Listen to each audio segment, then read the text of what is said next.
Good evening, ladies and gentlemen. This is Jack Douglas. Cape Cod in Massachusetts is certainly one of the most colorful and best-known capes in all the world. Yet we're told that less than 10% of America's population have ever seen it. Well, I'm one of the 90% who haven't, and if you're in the same boat I'm in, perhaps we can make up for it on tonight's armchair vacation as we visit the land of the Cape, the Cod, the Constant Sea.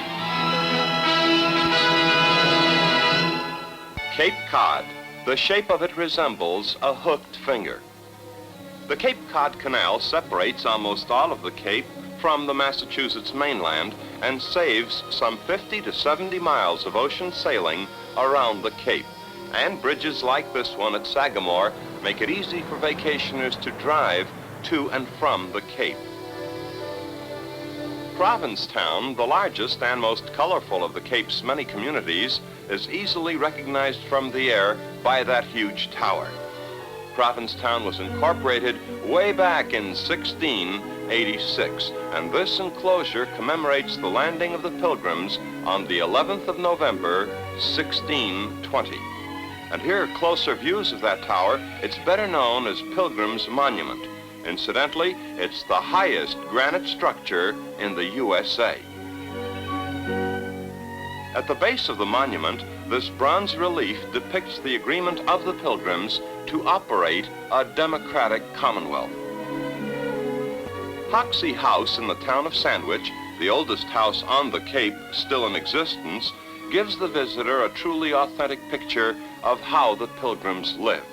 It has been authentically restored by the town, complete with a trundle bed and an extension that was used by small children. As a precaution against Indian attack, the first Pilgrims kept their doors securely fastened with the simple yet ingenious Indian board lock. Just a board and a peg, but this was a locking device that couldn't be picked and would even be difficult to batter down. It's hard to describe Provincetown and its harbor without resorting to cliches. Charming, lovely, scenic, a picture postcard. Well, it is all of these things. Vacationers can tour the harbor aboard several excellent sailing vessels, such as this one, the Hindu, originally built as a racing yacht. The harbor tour lasts for 3 hours, and the price is about $4 for adults, $2 for children. And at the pier, this will probably remind you of Hawaii, youngsters who dive for coins tossed by the passengers. Most Cape youngsters swim before they can walk, and not too many years later, they join their dads, brothers, or uncles in fulfilling Cape Cod's tradition as the home of some of the finest fishermen on the face of the earth. Now in Virginia, this is called pound fishing, but at the Cape, they call it trap or weir fishing. Now, briefly stated, a series of nets is strung between poles in such a way that once fish enter the opening, they can't escape the trap. Striped bass, mackerel, and flounder are plentiful, and it's not unusual to land giant tuna running up to 700 pounds. Sometime during your visit to Provincetown, you should stop at the museum, a modern building, but once inside, the flavor is entirely of the good old days, of fleet schooners and whaling ships, and even oversized trinkets such as this carved, polished, and painted whale's tooth. Here, samples of primitive art. The thumbscrew, a whaling captain's cabin featuring a bed that was designed to roll with the ship. This particular bed was for the captain's wife. You'll also see stuffed walrus and polar bear heads and other mementos brought back by Provincetown's famed Arctic explorer, Admiral MacMillan. We talked to Admiral MacMillan shortly after his 90th birthday, not about polar exploration, but Cape Cod's glorious yesterdays. And when I was a small boy here about the streets, we had at least 40 docks along the shore. And the docks were mainly occupied by fishing schooners bound for the Grand Banks, and also for the whaling grounds off the Azores and even around the Horn into the Pacific. There were 40 docks along the shore. Today, only 1 or 2 left. The town, as you may know, was not here at all. It was over there on the point, about 1.5 miles away. Talking with an old man the other day, I said, Irv, many of the houses in town were floated across on barrels from the point. He said, yes, yours was. I said, what's that? He says, yours was. We put barrels under this house and floated it across to its present location here on the main street. And incidentally, the main street and the back street were just being built when I was a very small child. At that time, we called it Back Street and Front Street. Today, no, it's Bradford Street and Commercial Street. Commercial Street and the adjacent downtown streets look like this during the summer season. The sidewalks are jammed, the traffic is bumper to bumper. Now, if you're wise, you'll park the car, and I wonder if this sign is a joke. Anyway, park the car and join the crowds. The store signs alone are worth the jostling.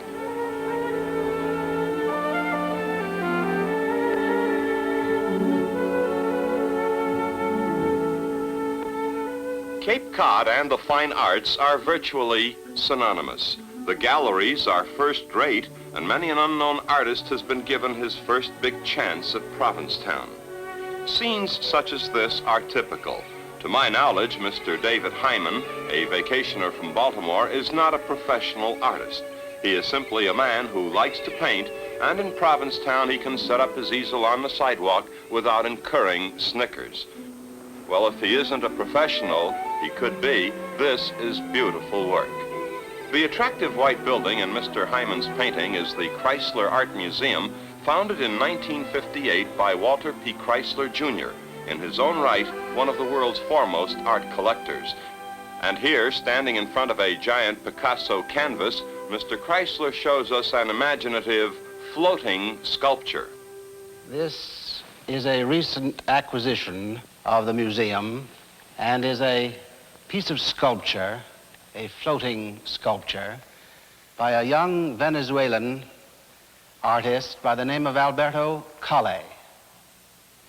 In spite of our seeming preoccupation with the art of this century, we are actually standing in a room with a masterpiece by Paolo Veronese, two superb portraits, one by Tintoretto, another by Titian, two fine panels by the French artist Boucher, and a fine panel by Rubens.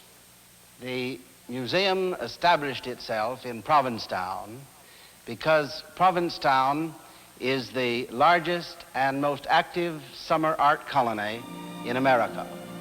Bob Collins is one of the many artists who have made Provincetown the art colony of America. His beautiful model for this pastel chalk rendition is Miss Françoise Gerard, Parisian-born, but visiting the Cape from Montreal, Canada. With her sensual looks, she should be from Hollywood, USA. A very pretty young lady. The last of the painters we'll visit is also one of the very best in Provincetown's history. And if Henry Henshey had his way, abstract painters would probably be kicked out of the universe. Each Friday morning, he paints a portrait with his class watching the stages of progression. In his use of colors, Henshey leans to the Monet school. He is in his early 60s and has been on the Cape since 1919. The smaller building in the center is to Provincetown what the Empire State is to New York. It is the building of all buildings, the Provincetown Playhouse. It was the parent of this playhouse, the Old Wharf Theater, that introduced to the world the greatest of American playwrights, the darkly handsome, introverted, reserved genius, Eugene O'Neill. This old photograph shows O'Neill's home as it slid into the sea in 1931. Well, today, your ticket to the Playhouse will entitle you to see acting that ranges in quality from excellent to superb. The president and leading light of the Provincetown Playhouse today is Miss Catherine Huntington, and she told us that the spirit of Eugene O'Neill continues to dominate the Provincetown Playhouse. The Provincetown Playhouse today is still carrying on the tradition of O'Neill and the players of his time. We consider ourselves an art theatre, and we try in every way to produce what we work with in our own and original way as much as possible. And we are also interested in giving the new workers, trying to give an opportunity to new writers. We've produced at least 11 first performances here, and we'd like to do more. At the Playhouse, you do it yourself and you double in brass. Virginia Lapierre, set designer, is also the business manager of the theater. Susan Jacobson of New York is an actress who isn't too proud to paint canvas flats. Provincetown's tradition of the theater is a magnet to Broadway's luminaries of today. Among them, the multi-talented producer, writer, director, and humorist. Here is Mr. Abe Burrows. I could say a million words on Provincetown. I've been coming here for years. Always come here, spend the summer, work. It's really another home for me. I come away from the metropolitan orbit, New York City, drive up here, and suddenly I'm a different man. I need the change. And I love this place. It's peaceful and yet not too peaceful. I have friends who live down the Cape further in the woods. I find that much too quiet. I like the little buzz around here. I like the sound of the water and the sound of the people going by. The mecca of this town is a little Portuguese bakery where people rush to get this special Portuguese bread, which is greater than any bread I've ever eaten in the world, and I've eaten bread in Paris. It's a two-people operation because it's hard to find a place to park. So I drive the car and my wife acts as my co-pilot. We drive past the Portuguese bakery. As we get close to it, she gets out of the car, rushes on ahead, buys the bread, meets me in the car as I go by. Most thrilling operation of the day.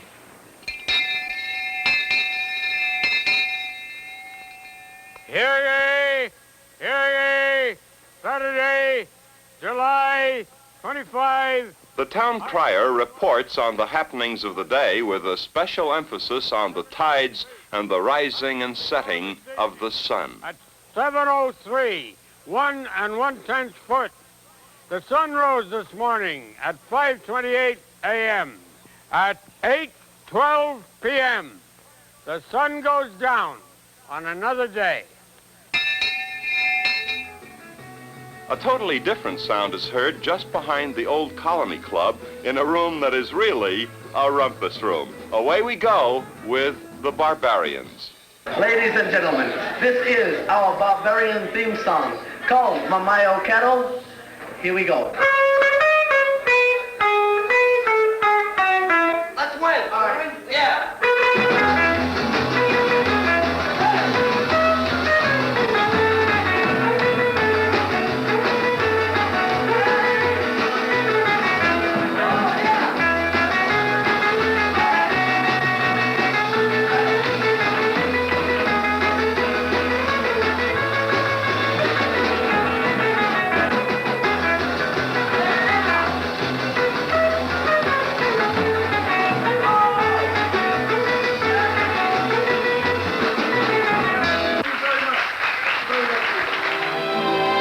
Relentless Atlantic, the constant sea that pounds the shores of the sandy peninsula called Cape Cod.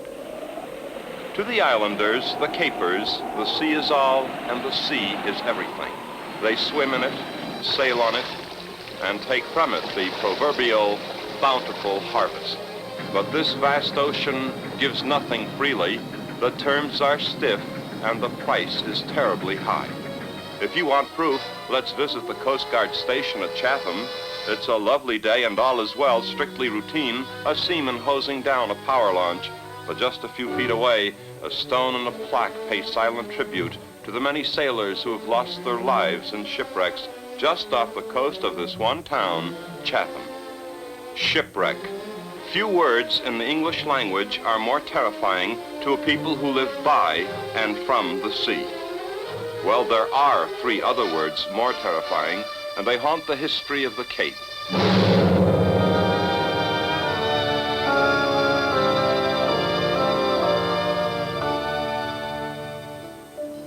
fear and love walk hand in hand, and love of the sea prompted two people, Carl and Doris Chandler, to establish the unique Chatham Marine Shell Museum. From all parts of the world, the Chandlers have collected thousands upon thousands of marine shells, shells that should be seen in their natural colors to be fully appreciated.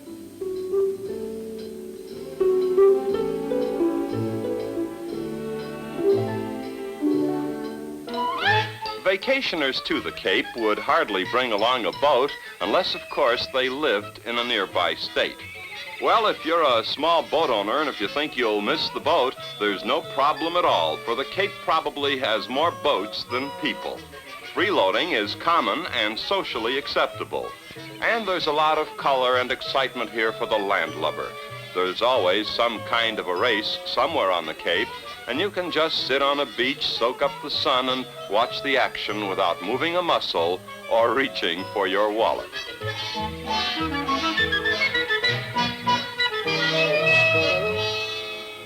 Next on the tourist trail is a stop at Colonial Candles at Hyannis, a kind of homespun handmade craftsmanship that has become much too rare. Each candle is dipped by hand 140 times, and then each candle is hand painted. These pilgrim figures are modeled and named after John and Priscilla Alden of historic fame, and of course, this being Cape Cod, the mariner would also be a popular subject. The town of Sandwich has much to recommend it on your sightseeing safari. For example, the church designed by England's great 18th century architect, Christopher Wren. Dexter's Grist Mill, dating back to 1654, is just across the street from the church. And to the mill, the early settlers of Sandwich brought their corn to be ground into meal, the staple of their diet. Today, more than 300 years later, the mill operates as perfectly as the day it was built. And as the saying goes, they just don't build them like this anymore. What was once a church dating back to 1638 today houses the yesteryear's doll museum. Magnificent old dolls, many of them mechanical. This is the Dolly's Band, made in Germany during the 1890s.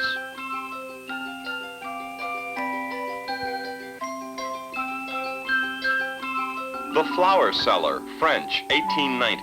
The doll sniffs the bouquet, then lifts the lid of the flower basket. The Organ Grinder, French, 1891. The Jules Steiner White Dress Doll, roughly 1895. Here's the American Walking Doll, which received a patent as the first walking doll in July of 1862. The Crawling Baby Doll, German, the early 1900s. Boy with a Spinning Top, German, 1890 to 1900. And yes, a dollhouse, commonly known as Nuremberg kitchens. It dates back to 1730, is less than 2 feet square in size, and has real handmade pots and pans of brass and bronze and pewter. And only the children of the wealthy could afford this or the Kaiser Wilhelm dollhouse, a more recent work made in 1908 or 1909. The floor is of inlaid mosaic wood, and the music box piano actually plays. The tiny clock also works perfectly at the Yesteryear's Doll Museum in Sandwich. In East Sandwich, Miss Nina Sutton has developed a hobby into a fascinating and lucrative career.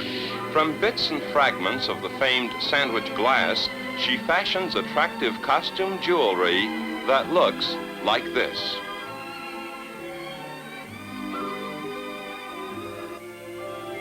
The Bird Barn, also in East Sandwich, introduces still another talented artisan of Cape Cod who converted a hobby into a profitable life's work. Peter Peltz, originally from Albany, New York, began carving birds out of wood while in the Navy. Hand-carved and hand-painted, the birds are then usually mounted on driftwood, and the finished work looks like this.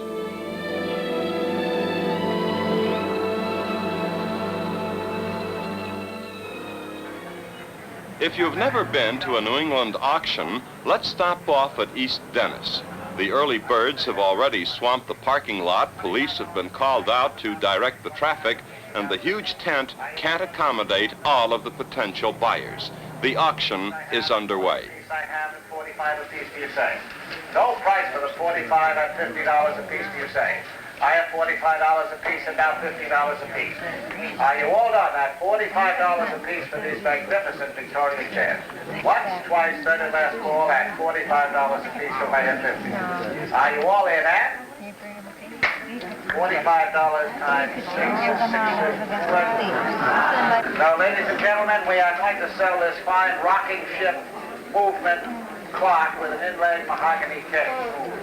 When you buy these clocks, remember to have us give you the pendulum and the weights and all the parts which we've taken out so the clock wouldn't be damaged in moving. This clock is in perfect working order, and may I have $100 to start it yet? And now it's 125, 100 and now 125, 125 and now 150, 125, 150 and now 175. 150 and now 175. 175 and now 200. 200, 200. You bidding me? I have 175 and now 200. 170, 200 and now 225. 200 and now 225. Well, the chances are we've spent the rest of our vacation budget at the auction, so it's time to think of home. Along the way, we may stop at Storyland in Hyannis, guaranteed to keep the youngsters and their parents occupied and happy for at least half a day and possibly longer. Or if you just want to get away from it all, sort of leave the beaten path before returning home, you can traverse the miles and miles of sand dunes in a beach buggy. But these, more than any others, are the scenes you'll remember most long after you've left the Cape. The summer is nearly at an end. The brisk breeze has a touch of winter chill, and the sea, the constant, relentless Atlantic, serves notice that the holiday is over. We left the Cape at night, and this was our last look. A lighthouse perched on a hilltop, silhouetted against a pink and black sky. What a place to visit and revisit, this land of the Cape, the cod, and the constant sea.